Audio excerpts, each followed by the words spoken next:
peux y aller. Alors, donc là, on va étudier un sujet très intéressant. Bien sûr, c'est un personnage dans notre paracha qui apparaît, c'est le personnage de Lot.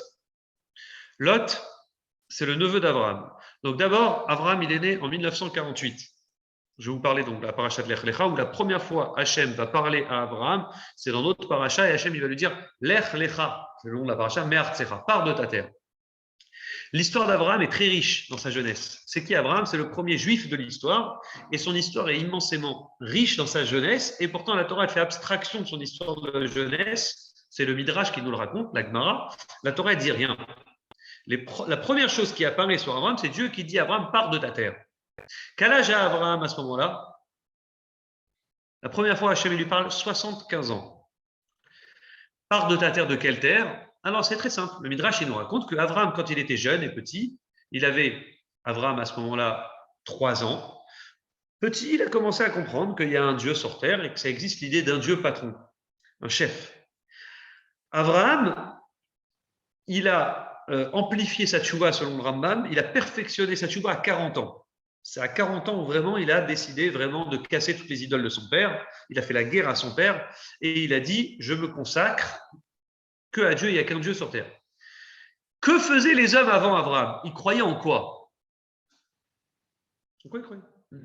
Hein? Alors, je vais vous expliquer un vrai chidouche très intéressant. Ils croyaient en les idoles, certes. Mais le problème des idoles, si tu dis qu'ils croyaient dans les idoles, Abraham, c'est l'arrière-petit-fils de Shem. Noach, il est sorti de la Teva. Noach, il croyait en Dieu. Il avait 3 garçons, Shem, Ham et Yéfet. Il a partagé la terre en 3. Alors là, il n'y avait pas d'histoire. Franchement, c'était propre. Shem, il a hérité l'Asie, toute l'Asie. Ham, l'Afrique, les Noirs. Et Yéfet, il a hérité l'Europe. C'était bien, comme ça. Pas d'histoire. Shem, il a hérité l'Asie. Et ça explique, petite parenthèse, si vous ne comprenez pas, ce n'est pas grave, mais je vous explique un point très intéressant. Shem, l'Asie qu'il a hérité, il y a Israël. Israël, c'est en Asie. Et Abraham, c'est un descendant de Shem. Abraham, c'est l'arrière-petit-fils de Shem. Donc 10 générations après Shem. Sauf que Ham, il avait un fils appelé Kénaan. Qu'est-ce qu'il a fait, Ham? Il a laissé son fils Kénaan, l'Africain, monter, il a envahi la terre qu'on appelle Kénaan, parce que lui et ses descendants, ils ont pris cette terre. Donc Hachem, quand il veut parler à Abraham, et il veut le récompenser, et il veut le mettre en valeur, et il veut lui dire, t'inquiète pas Abraham, cette terre dans laquelle tu es, la terre de Kénaan, c'est la terre que je donnerai à toi et tes descendants. Mais Dieu, il ne fait pas. Hein. Il n'est pas en train de retirer quelqu'un pour mettre quelqu'un d'autre. Il est en train de nous dire ce qu'ils ont fait, Kénaan, qui est un Ham. Ils t'ont piqué la terre d'Asie. Sache que tes descendants reprendront cette terre. Un jour viendra où tes descendants directs reprendront cette terre. Parenthèse fermée. Donc, Abraham, il fait tchouva. À 40 ans, il est perfectionné dans sa tchouva. Il a détruit les idoles de son père. Il va combattre un roi qui s'appelait Nimrod. Abraham, il vivait en Irak. C'est en Irak. Exactement. Malkitzedek Melech Shalem. Malkitzedek, c'est Shem, bravo, c'est tout à fait juste et on le retrouve dans notre paracha, Malkitzedek. Mais j'en reparlerai après si j'ai le temps. Mais arrête-moi, n'hésite pas à m'arrêter si tu as des questions ou des remarques avec plaisir. Il dit comme ça. Alors on avance un petit peu. Abraham, il fait tchouva à 40 ans. Abraham, il est contre un roi, c'est-à-dire que le roi à l'époque, l'idolâtrie, c'était la norme. Et cet idolâtre, Nimrod et l'humanité qui était idolâtre ne comprend pas. Abraham, il a des élèves qui viennent autour de lui. Abraham, il a des gens qui s'attachent près de lui. Les gens commencent à l'aimer, l'apprécier, etc. Et donc, il a plein de gens près de lui. Et pourtant, bon, il y a un débat idéologique. Qu'est-ce qu'il veut Abraham? Moi, je vous pose une question. Qu'est-ce qu'il veut Abraham? Il dit qu'il y a un Dieu. Mais Shem, quand il est sorti de la Teva, le fils de Noach, il lui a dit, il y a un Dieu sur terre. Oui ou non? Mais pourquoi les gens ne croient plus en Dieu? Petit rappel, le déluge est tombé en l'an à peu près 1600, 1500. Ok? Abraham, il est né en 1948. Retenez la date mémotechnique, la naissance d'Israël aujourd'hui. 1948 de 5782. On est en 5782. C'est la naissance d'Abraham. Donc Abraham naît, et donc il n'y a pas une grande différence. Noach et Abraham, ils se sont connus d'ailleurs. Et donc ce qui est intéressant, c'est pourquoi les gens, ils ont arrêté de croire en un Dieu. Tout simplement parce qu'ils ont pensé que oui, il y a un Dieu qui s'appelle Dieu, le patron des patrons, mais le patron, il a délégué ses forces. Un patron de société ne fait pas tout. un patron, il a nommé, bien sûr, la femme de ménage, il a nommé un cuisinier, il a nommé des commerçants, il a nommé des confirmateurs, hein, n'est-ce pas, dans son travail. Il a un sous-directeur, il a un comptable. On a délégué. C'est force. Le patron ne fait pas tout. C'est le patron, certes, mais il délègue. Donc, Dieu a créé le monde. Dieu a tout fait, on accepte. Mais Dieu, bon, il est parti pour un verre, il est revenu, bon, il a délégué. Il y a un Dieu qui s'appelle Dieu Soleil, Dieu Lune, Dieu Étoile, Dieu du Nil. Toutes ces divinités se sont créées pour être des intermédiaires de Dieu. Et là, à la force d'Abraham, c'est de dire Hachem hu Elohim. Hachem, Dieu que vous acceptez, qui a un patron, c'est Elohim, c'est la nature. Elohim, c'est un pluriel. On ne dit pas El, Dieu. Elohim, c'est un pluriel. C'est-à-dire que l'égoïme pensait que la nature qui est plurielle, c'est une certaine divinité. Et là, Abraham dit à Hachem, ce que vous croyez être des divinités, ce n'est pas des divinités. Eux pensent, ils disent. Le type au restaurant, il t'apporte une pizza. Le serveur, il t'apporte. Tu dis merci au serveur, oui. Tu ne vas pas aller dire merci au patron du restaurant. Donc, eux, l'égoïme de bonne foi, ils disaient, nous, on dit merci. On va dire merci à qui? On va dire merci au serveur, c'est le Dieu Soleil, Dieu Lune, Dieu Étoile. On sait qu'il y a un patron, mais elles ont quand même des forces indépendantes. Donc on dit merci aux serveurs et donc on sert les serveurs et on leur dit merci et pour qu'ils nous resserrent encore mieux la prochaine fois, on leur donne un pourboire et ainsi de suite. Ça, c'était l'idée de l'époque. Et c'est là où Abraham, il vient et c'est un révolutionnaire et Abraham, il dit, il n'y a qu'un Dieu sur terre. Ce que vous croyez des serveurs, c'est juste la main de Dieu. Tu ne dis pas merci à la main, tu dis merci au type qui t'apporte le repas. Donc, automatiquement, la main, le serveur, c'est la main d'Hachem. Tout est lié par Dieu. Chaque feuille qui tombe d'un arbre, même le tour qu'elles font quand elles tombent de l'arbre, c'est calculé par Dieu. Vous me suivez? Donc ça, c'est l'argument d'Abraham. Et Abraham, il change le monde.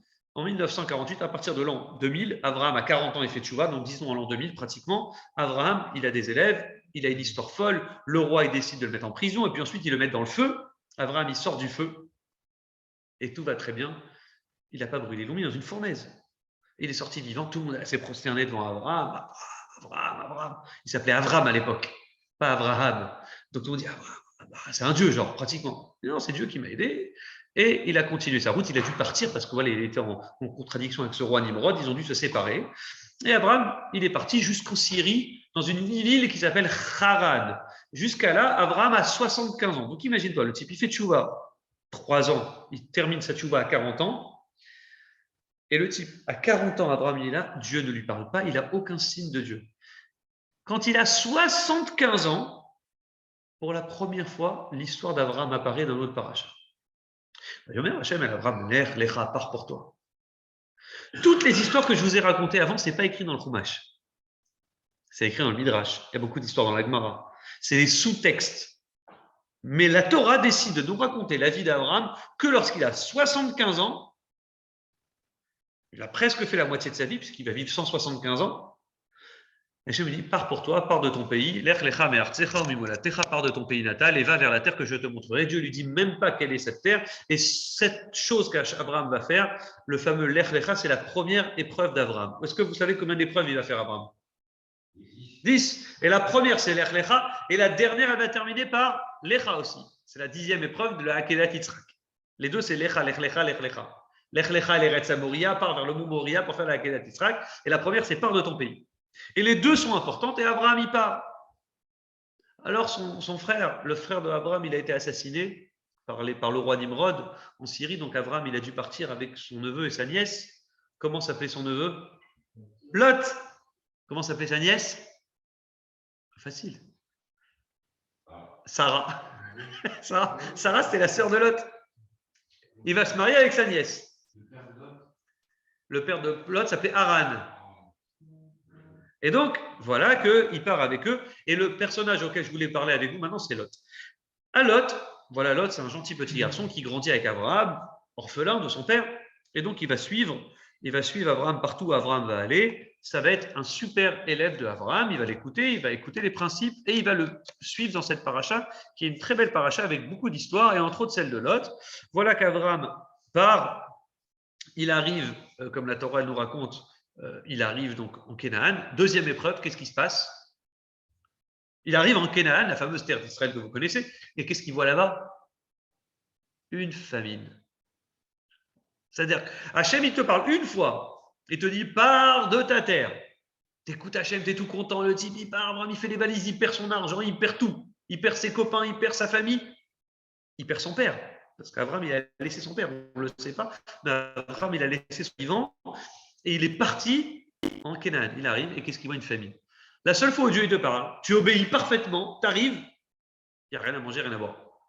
Tout le monde dit, c'est l'année, on ne comprend pas. C'est la première famine de l'histoire. En Canaan, Dieu l'a fait qu'il n'y a plus de quoi manger. Donc, tu écoutes Dieu, tu suis le chemin d'Hachem et tu as que des galères. C'est possible, on est chez les fous. Et Abraham, il écoute. Deuxième épreuve, c'est la famine. Et il ne se rebelle pas contre Dieu. Il dit, Dieu, pourquoi tu m'as envoyé ici? Il ne dit rien. Troisième épreuve, il dit, écoute, il faut descendre en Égypte. On va là où il y a à manger. Donc, il descend en Égypte. Il y en a qui disent qu'il a fait une erreur, il y en a qui disent qu'il n'a pas fait une erreur. La Barbanel dit qu'il n'a pas du tout fait une erreur, c'était logique, il y a de quoi manger en Égypte, donc il est descendu en Égypte. Il va là-bas en Égypte. En arrivant, pardon, qu'est-ce qui se passe? Vous connaissez la fin de l'histoire. Ah, sa femme Sarah est très belle. Et il commence à se méfier.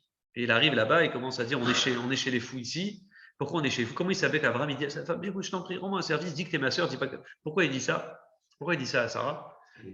Ah, elle est belle, et alors elle est belle. Et comment il savait ça? Comment il savait d'après toi? Il y a des ondes. Comment il faisait? Non, parce que tout le monde lui posait des questions sur sa femme. On te pose des questions, toi, sur ta femme? Un type qui te dit, ah, ça va, c'est qui elle? C'est qui elle? Je commence à te poser des questions. Pourquoi les gens ils voient une femme accompagnée, tout de suite, tout le monde, c'est qui, avec qui elle est, comment elle est? On se dit, mais attends, c'est quoi alors? Les gens, ils demandent tous un peu de discrétion, on ne demande pas des questions comme ça. On est les types, il y a un truc louche. Et comme il faisait quand même attention à ne pas prendre une femme mariée, donc il s'est dit, ah ben là, je sens qu'ils vont faire un plan galère, je vais finir par mourir, ils vont me prendre ma femme. Donc il dit, écoute, dis que t'es ma sœur, et il va dire à tout le monde, à toute l'équipe qui l'accompagnait, il avait une grande équipe avant, c'était un patron. Il a dit à toute cette équipe qui l'accompagnait, dites que Sarah est ma sœur. Et ce n'était pas un vrai mensonge, hein, on aime bien jouer à ça dans la Torah, ce n'était pas un vrai mensonge, hein, c'était un peu sa sœur d'une certaine manière, c'était sa nièce. Et donc voilà que Abraham est là-bas et il arrive et on lui prend sa femme. Ah, c'est sa sœur, pas de problème, on l'emmène à Paro. Troisième épreuve. C'est dur. Et il dit rien, il ne se rebelle pas contre Hachem. Vous connaissez la suite de l'histoire. Paro, il a mal, il peut rien faire en fait, tout simplement, il est puni, tous ses orifices sont fermés, donc il peut rien faire. Et donc il relâche Sarah, il lui dit pars. Sarah, elle s'appelait à cette époque-là, et elle repart. Et voilà qu'en repartant, donc dans notre paracha, on va retrouver les 6 premières épreuves de Abraham. Dans la paracha de la semaine prochaine jusqu'à la fin de Vaïra, on trouvera les 4 dernières. Ça fait 10 épreuves en tout. Arrive Lot retourne et il suit, bien sûr, Abraham. Lot, il aurait pu parler. Il a un grand mérite, c'est que pas seulement et d'avoir suivi et de s'être tu. Imagine-toi demain, tu sais que Paro, il va être marié avec ta sœur. Le pharaon, c'est pas rien. Tu sais que ta sœur, elle peut être la femme du pharaon. Et l'Égypte de l'époque, c'est pas l'Égypte d'aujourd'hui, les amis. L'Égypte de l'époque, c'était l'Amérique d'aujourd'hui. C'était un président à vie. D'accord? C'était le Joe Biden à vie. Il te dit, franchement, c'est ta sœur. En vérité, non, c'est sa femme. Tu peux te marier avec elle, il faut juste qu'Abraham, il la libère. Et puis, où tu tues Abraham? Lot, il s'est tué, il a gardé secret, il a été fidèle. Il aurait pu être très, très riche. Tout l'argent qu'Abraham, il va gagner, Paro, pour lui demander pardon, il va lui donner plein de cadeaux à Abraham. Oui, Lot, il aurait pu les avoir, lui, ces cadeaux. Et s'enrichir. Il s'est tué. Et quand ils partent d'Égypte, ce grand Lot qui est très gentil, qui suit son frère, on voit qu'il va se passer une histoire très intéressante qu'on connaît un petit peu moins. Les bergers de Lot vont être des voleurs. Ils vont commencer à voler et il y aura des histoires. Lot va s'enrichir, Abraham, il va s'enrichir, les deux ensemble. Et Abraham et Lot, tonton et neveu, Lot, il va commencer à laisser ses bergers voler. Les bergers de Lot sont des petits voleurs. Par exemple, ils ne mettront pas de muselière à leurs animaux et les animaux vont commencer à manger des animaux de l'herbe des voisins, des trucs, des machins. Et les bergers d'Abraham leur reprochaient. Et puis ensuite, Abraham, il dit à Lot, écoute-moi, on est trop nombreux. Toi, tu as trop d'animaux, moi, j'en ai trop. Grâce à Dieu, regarde ce qu'on fait. On va se séparer. Si tu vas à droite, je vais à gauche. Si tu vas à gauche, je vais à droite. On se sépare. Chacun choisit sa route, chacun choisit son chemin. Pas de souci. Que fait Lot? Lot, le neveu d'Abraham, il va choisir une vie. qui s'appelle la ville de Sédom. Et pourquoi il va choisir cette ville? Ah, il y a un problème. Là, il va la choisir parce qu'il va être attiré par la matière, par l'argent. Il va dire, écoute, Kula Mashke, cette terre, elle était remplie de... C'était une oasis. C'était où? C'était à côté de la mer Morte. C'était une grande ville, Sédom, qui était pas loin de la mer Morte, gigantesque, avec beaucoup d'eau. C'était en fait la ville riche de l'époque. C'était le place to be, tu vois, c'était le bon oeil de l'époque. Il fallait être là-bas, je plaisantais. Tu n'en dis pas comme ça, je le sais. C'était le Ranana, tu préfères. Ouais, c'était le Ranana. C'était le Ranana. C'était, disons, le Ranana de l'époque ou le Tel Aviv, voilà, plus machin. Et il fallait aimer. Et pourquoi? Parce que là-bas, il y avait vraiment une nature. Il y avait le Jourdain qui passait à côté, la température. Le Jourdain, le Jourdain, c'était un vrai fleuve à l'époque qui arrosait toutes les terres. Et lui, il s'est dit, écoute, là-bas, on est bien, c'est riche, c'est pour les riches, c'est pour moi. Il s'est installé là-bas. Surtout là-bas, les mœurs, elles étaient assez légères. Il s'est dit pourquoi pas. On a des preuves du Midrash, je ne vais pas vous en parler maintenant, qui dit que le passage qui nous met des codes, il dit par exemple, qui coula mashke, ça fait référence à la femme sota, mashke, coula mashke, on doit lui donner du mashke à boire, n'est-ce pas, etc. Il y a plein de petits points comme ça. Issa, il a levé ses yeux, Issa et Adonab, comme la femme qui a levé, la femme de Potiphar qui a levé ses yeux sur l'autre. Il y a plein de petits codes comme ça que la Torah dit sans le dire clairement, que l'autre, il a été attiré par l'opulence de l'argent et bien sûr par peut-être les mœurs légères. Il s'est dit, bon, Abraham sympathique, Abraham il est gentil, j'aime Abraham, mais quand même, bon, ça y est, stop. Et le problème est le suivant, on ne sait pas quoi penser de Lot. D'un côté, on a un début de paracha où on nous parle de Lot et on nous dit que Lot c'était quelqu'un de très important. Et d'ailleurs, même quand Lot il va être à Sédom, on va reconnaître un petit Abraham, un tout petit Abraham. Lot il va être à Sédom, il va vivre là-bas, il va éduquer ses enfants à s'occuper des pauvres, à avoir des invités. Il va avoir une fille qui va s'appeler Plotite. Plotite, on dit pourquoi? Parce qu'il dit, le Midrash, il dit, parce que Paltou Elohim, Dieu, il a sauvé. On dit, il y aura une guerre, Abraham, il a sauvé Lot. C'est une autre histoire que je vous raconterai à l'occasion.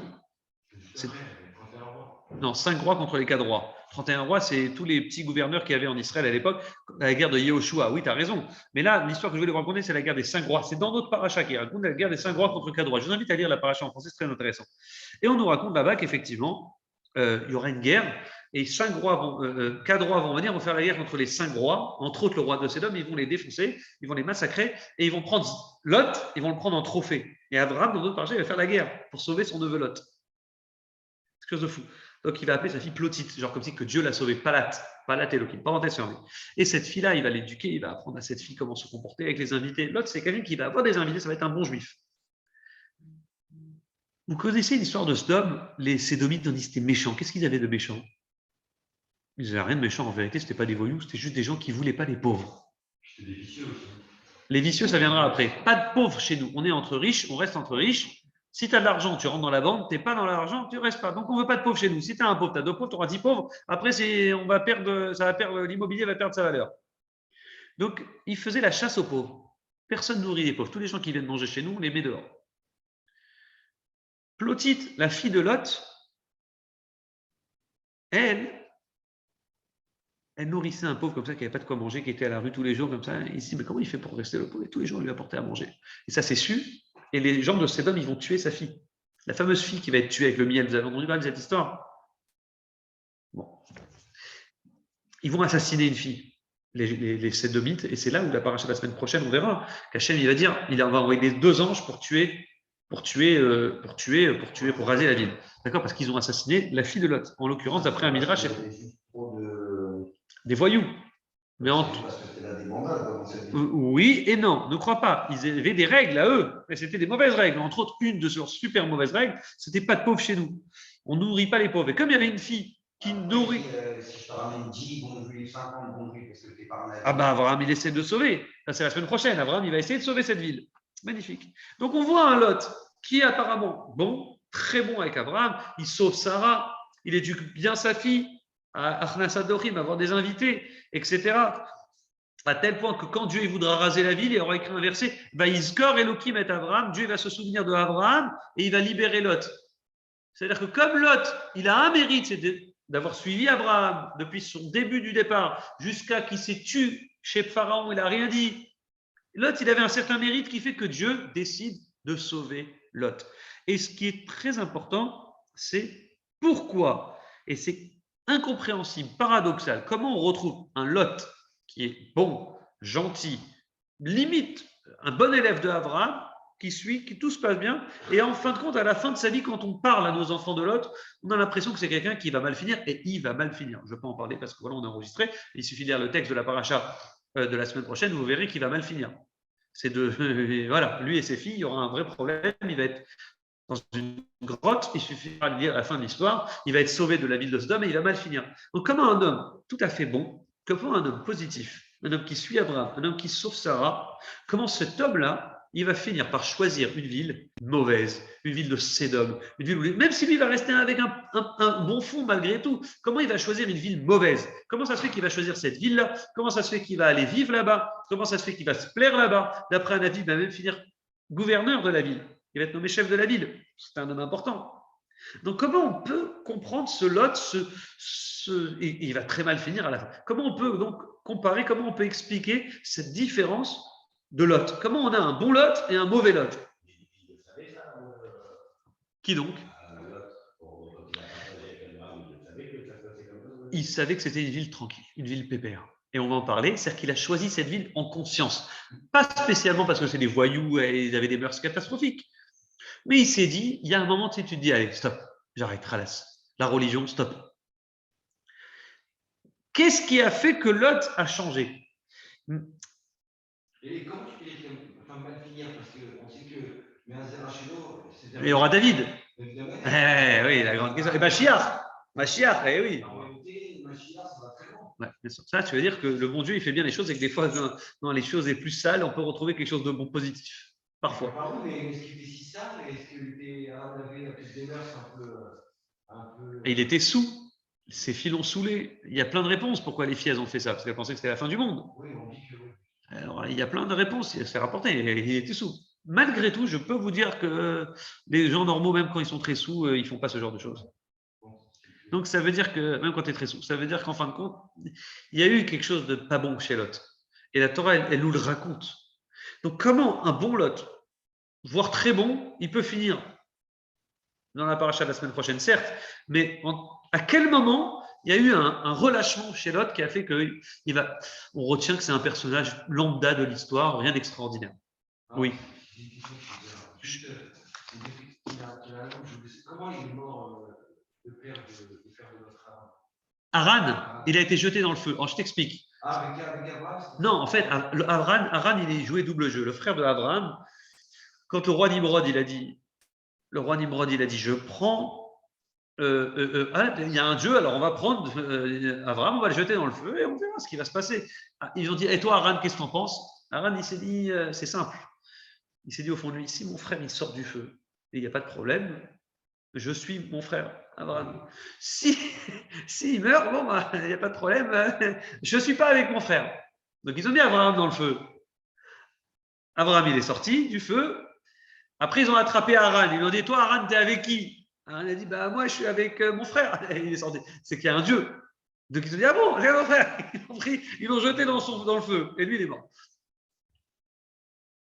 C'est intéressant que dans Haran, c'est pas mal, tu fais remarquer un truc intéressant. Dans Haran, tu veux dire qu'il y avait un genre de double, il y avait un double caractère. Et chez Lot, le fils, il y a un petit double caractère. Ouais. C'est pas mal. C'est le fils de son père. Après, il y en a, c'est différent, mais il y a quelque chose de. C'est avant qu'il se sépare d'Abraham, déjà qu'il avait tourné. Ah, alors là, ça va être, je suis à la conclusion du cours, c'est très drôle. Ça veut dire à quel moment il y a eu un petit truc qui fait que Lot, il a tourné légèrement. Et Abraham, il l'a senti, il a dit on sait pas. D'accord. Et attends, avant qu'il se sépare, 2 secondes. Avant qu'il se sépare, tu es d'accord avec moi qu'il a laissé ses bergers voler? Donc, c'est-à-dire que déjà avant, il y avait un petit dégingage chez Lot. Il y a un petit défaut. Il a laissé ses bergers voler. Juste, si vous posez la question, comment c'est possible? Enfin, tu ne vas pas voler. Qu'est-ce qu'ils répondaient les bergers de Lot aux bergers de Abraham? Ils disaient, Dieu, il a promis la terre à Abraham. Donc, la terre, elle appartient à Abraham. Abraham, il n'a pas d'enfant. Il n'a pas d'héritier. Donc, moi, je suis le seul héritier d'Abraham. Moi, je suis le neveu. Abraham, il n'a pas d'enfant. Donc, moi, je suis son neveu. La terre appartient à Abraham. Donc, maintenant, moi je suis le futur patron. Sauf que la Torah a dit, Lot il se trompait parce que Vea Kenani Asbaretz. Le passage qui dit, il y avait encore des Kénanéens qui habitaient dans la terre. La Torah elle dit ces 3 mots. Donc ça veut dire que tout leur argument il ne marchait pas. Tu seras le patron de la terre, toi, le juif, l'hébreu. Mais plus tard, quand les Kénanéens partiront, après la guerre. Mais tant qu'ils vivent là-bas, ils sont encore chez eux. Donc tu es quand même un voleur. Tu ne peux pas dire plus tard c'est moi le patron, donc maintenant je suis patron. C'est pas vrai, plus tard tu seras, donc maintenant tu n'es rien, tu n'as pas le droit de piquer, tu n'as pas le droit de voler. Donc c'est-à-dire que déjà chez Lot, il laissait ses bergers voler et on ne comprend pas pourquoi. À quel moment Lot il a dévié et comment il a dévié. Donc ça va être vraiment le moment le plus intéressant du cours. J'attire votre attention sur ça. Vous avez encore combien de temps? Il y avait vraiment cette Torah quand on était avec Abraham, on ne sentait pas qu'il était influencé par la culture aussi quelque part. Vayeler Avram, Kacher Diber Elav. Avram est parti comme Dieu lui a demandé de partir d'Iber. Bon, vous connaissez déjà la différence entre Vayomer et Vaïdaber. On apprend ça aux enfants, au Ganbet, je vous explique. Si vous ne connaissez pas, c'est un problème. Vayomer, c'est il a dit, Vaïdaber, c'est il a parlé. Ouais. Quelle différence dans la Torah quand on écrit Vayomer et Vaïdaber? Vayomer, c'est il a dit, c'est avec un langage souriant, avec gentillesse. Vaïdaber, c'est il a parlé, c'est avec une certaine dureté. Et la Torah dit que quand Avram il a obéi Dieu, Ka'asher diber elav, Dieu il lui a dit, lech lecha, pars de ton pays. Et il lui a dit, pars pour toi, c'est-à-dire pars, tu auras une récompense, tu auras un salaire. Dieu il l'a récompensé, il lui a dit, pars pour ton bien. Si Dieu demain il te dit, je t'en prie, Yitzhak, pars de chez toi, Dieu te parle, et en échange je te donnerai de récompense. Tu cours. C'est plus une épreuve. Je ne vois pas pourquoi c'est une épreuve pour Abraham. Alors le passage dit qu'Hachem dit Ber Elav. Quand Hachem il lui a parlé, durant ça, qu'il n'a pas écouté Hachem parce que Hachem il lui a promis des bons et merveilles. Il l'a fait parce que vraiment la Torah témoigne, il voulait le faire. Mais le verset il dit Vayelech ito Lot. Lot est parti ito avec lui. Vous connaissez l'hébreu. Vayelech ito Lot. Lot est parti avec lui. Magnifique. Abraham part en Égypte. Et là, tout va se jouer à ce moment-là. Abraham, il part en Égypte, Lot le suit. Vayal, Avram Mimitzraïm. Avram va remonter d'Égypte et va rentrer en Israël. Il va rester à peu près 3 mois. Ou Veishto Vecholachirlo, lui, sa femme et tout ce qui était avec lui.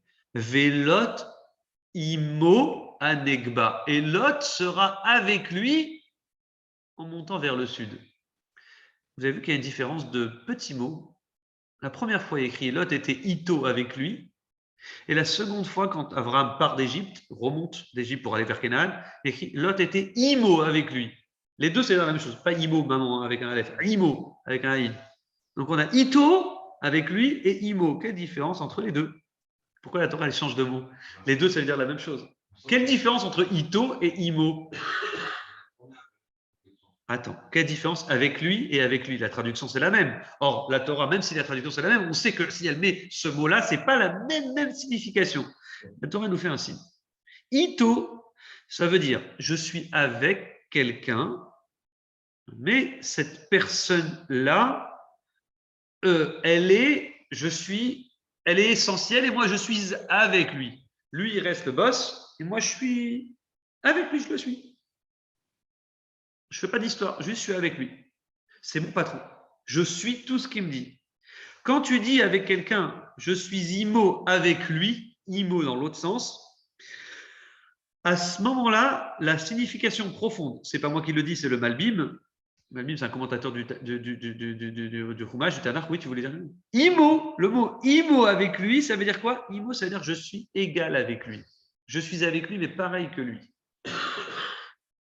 Je peux vous montrer 1000 psukim, Be'arbameot Ishimo, il avait 400 hommes avec lui. Parce que Esav, il était là, il avait ses 400 hommes avec lui. Quand on dit le mot Imo avec lui, c'est que tu es égal à lui.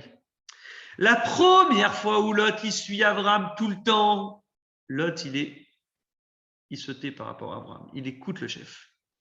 La seconde fois, quand il remonte d'Égypte, Lot, il tire là, et je suis avec Abraham. Je suis comme lui.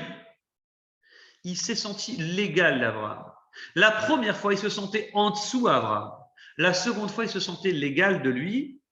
Et il te dit, le commentateur, que je vais vous citer maintenant, très intéressant, il dit, Lot, il a toujours suivi Abraham. Mais quand il est passé en Égypte, il a vu les mœurs égyptiennes. Il a connu la vraie débandade. Pas comme Sédom. L'Égypte, c'était vraiment sympathique. C'était un pays cool. C'était le Paris d'aujourd'hui. Pour l'époque, c'était waouh. Et il a connu ça. Il a connu l'argent, l'opulence. Il a vu, c'était l'Empire. L'Égypte, c'était l'Empire. C'était le pays riche, fort, puissant, l'argent, les pyramides.